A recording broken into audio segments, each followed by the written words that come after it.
Hello everyone, my name is Michael and welcome back to Sovereign Gaming. So yes, today we are back in the Sims 3 creator world where we are continuing to build upon the SimCity world. Now in the beginning here, I'm really just extending the downtown network, the road network. And the reason being for that is that I just kind of need to see and really feel how the downtown core is going to look and or not look, but what the scale actually is, and why that's important in this aspect of the build, like when it comes to the government campus, is that, well, I kind of needed a distraction for one. And the second thing is that I need to see how that government campus is going to interact with the rest of the city. And that includes, that especially takes into consideration the road layout.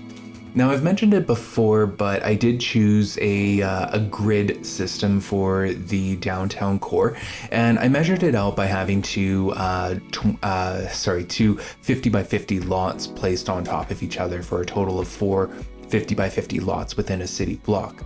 For me, that made the most sense at the time because they were evenly squared lots, and we can always go back and adjust the number of lots within that block. The idea here is really to get the road spacing equal to each other so that every city block is essentially the same. Now, when it comes to the road layouts itself, like I've mentioned before, and especially what's going to be evident here, is that the grid layout for the downtown core is really more of a guide. I am more than happy to delete some roads and change up the road layout here and there, depending on what makes sense for the build and what I want to achieve. But for now, what I've done is I've really extended out that grid layout. I've really, I did that to really get a sense of the scale of what the downtown core is going to actually be. And I also wanted to check how it's actually going to interact with the Old Town and the SimCity Harbor neighborhoods, as well as the government complex and how it's going to interact with that as well. There are more specialized builds on the way that will take up on more unique road layouts, but for now I really just wanted to get a sense of scale with what I'm working with going forward. Speaking of road layouts, the roads beside the terraced train hill, I should say, was something that I also wanted to take into consideration as well. In this case, I really wanted it to match the rest of the downtown core, because in that center you have that single street, and that can provide a really nice sight line, and that's going to be something that I'm going to take into consideration going forward, is what that sight line is going to look like down that center street there. And I do have some plans in the future for when we move on from the government campus, but I'll get into that when I can actually speak about it. I can't even share too many teasers because, to be honest, I haven't even recorded what comes after the government campus, so you'll just have to bear with me there. There's no teaser that I can give you like I've been doing beforehand. Anyways, what I decided to do was I decided to put in some sidewalks just beside that singular road there, and that actually does end up staying. And the reason for that is I just wanted it to be a more extended walkway, like a wider sidewalk. Eventually, the seawall that we were building on for the northern part of Old Town kind of meets up and joins within the government campus. So for now, I just put in the sidewalk with just a wider sidewalk beside the terraced train tunnels, and I think I just kind of leave it at that. Although this is the downtown core and the government campus, and I would think that there would be a lot of time and effort spent on streetscaping, I think that there are some appropriate parts where you have to leave it as concrete. And even though I do eventually add in streetlights, which will be in an upcoming episode, this was one of those instances where I just felt that leaving it as concrete was the appropriate course of action to take. Now, whether I change my mind or not is a whole other story, but for now, like, leaving it as concrete felt right, because the rest of this build is really just going to come alive with greenery and with shrubbery and all of that. So I was fine with this one portion just being that concrete jungle. And you can see me now making good on my promise in terms of customizing road layouts based on the area of the city that I want it to fit. Because we're using a lot more curved roads, we're using some different designs, we're actually really breaking away from that strict grid that we really see in the downtown core, and even in some cases, arguably in Old Town and in the SimCity Harbor neighborhoods. So yeah, I break away from that within this layout. But the one thing that I really had to be careful with was the lot placement. I dropped a 64 by 64 lot on top of the rails there because I do plan to build on top of it.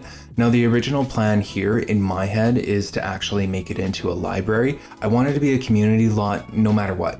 So it's going to be a 64 by 64 community lot. And the reason why I wanted it to be a library is because the library in-game is actually open 24/7, and I do plan on dropping a subway station within that lot. So it'll function as that, and plus it's going to be a taller structure anyway, so the height will actually help to mitigate the noise in the library, because libraries want to be in a quieter space, but libraries are located in downtown locations everywhere. So I figured that this was appropriate to include here. However, I just wanted to make a mention that because I haven't even exported the game yet, exported this world into the Sims 3 game, there is still some time to actually make suggestions to what lots could be. So if you actually think that the lot should be something else, feel free to leave a comment. If you think that a library is completely inappropriate and you have a much better idea, drop that comment below. I'll definitely take a look at it. I don't promise to take the suggestion, but I'll definitely read it and respond. And if it's a great idea, maybe it'll inspire another lot somewhere else. So I'm more than happy to allow that to change. I've said it many times before, but this is a growing and breathing project. So I'm gonna let it pretty much live its life and go on its own journey as I continue to build here. I had to extend the land a little more just to the north of the library / central station lot. And a big reason for that is because I am going to surround the government campus with, well, actually, scratch that. The original idea was to surround the government campus with a seawall that Sims could walk all the way around. There are other cities that actually do that, but I do run into a glitch in an upcoming episode, and so I will, I filmed it and everything, so you guys will see how those plans change, but it does become a partial seawall just on the eastern side of the government campus. Anyways, I did extend the land northwards because I wanted to not only fit in like a short little boulevard, excuse me, but yeah, I wanted to extend it northwards because that's where I'm going to place the Into the Future observatory, which is actually quite a tall building. And I really wanted the observatory to be that focal point from that sightline that I was speaking about before. So that is the idea here. And the observatory is quite a large lot. Like, I don't even think you can fit it on a 50 by 50 lot. So it has to be 64 by 64, which is fine. I don't mind.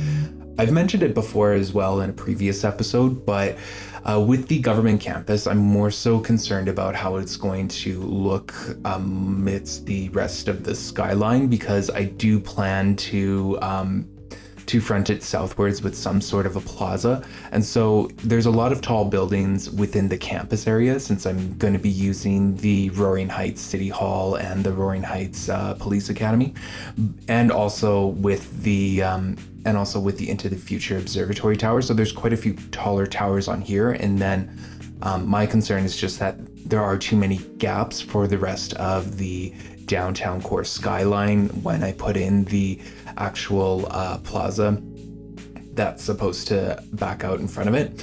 Again, if you have any other suggestions for that, then feel free to drop them below. However, I'll get more into that as we start to develop out the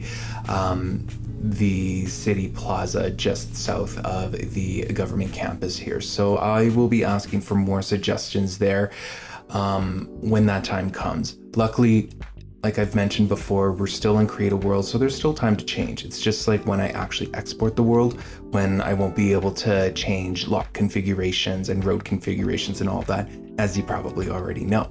I'm going to be finishing up this episode relatively soon, but as you can see, I'm putting in some more of those curved roads like I mentioned before and creating some more boulevards. And I suppose avenues, I don't know what the proper terminology is. I'm going to research that before I record the next episode. Anyways, the purpose of putting in those grassy medians in the middle is actually to remind myself to put in some more opportunities to surround them with flowers and trees. The idea here is that the government campus would be something that is highly landscaped, like it's going to be very much a focal point. There are plenty of older architectural buildings that are surrounded by beautiful gardens and such. Now, I'm not the best when it comes to placing plants and trees and all of that, and perhaps my taste may not be appreciated on this channel. But you guys can, you guys will just have to appreciate what I put out there. And of course, if there are suggestions for different flower beds or whatnot, you can always leave them there. We're not going to get to the actual flowering of the government campus this episode, but I just wanted to mention that I am making way for that to actually appear here. And it really, in my opinion, even though I am kind of on the fence with my own work there at the end of this, I feel like it really helps to make the world come alive. And much like when we were placing the trees for Old Town, I feel like it's just making the whole SimCity world here really come together and to actually start to feel like a real world, even though I haven't done a whole lot of natural landscaping and all of that. It looks like that's all the time we have together for this episode of the SimCity world build in Create a World. As I end off the episode, you'll see me start to place down some more of those sidewalks. Again, that was with the original idea that it would actually become more of like a seawall that surrounds the government campus area. So you can see that kind of teaser showing up on screen now. However, like I said, that does eventually change as I go through the build, as I ran into a unique glitch.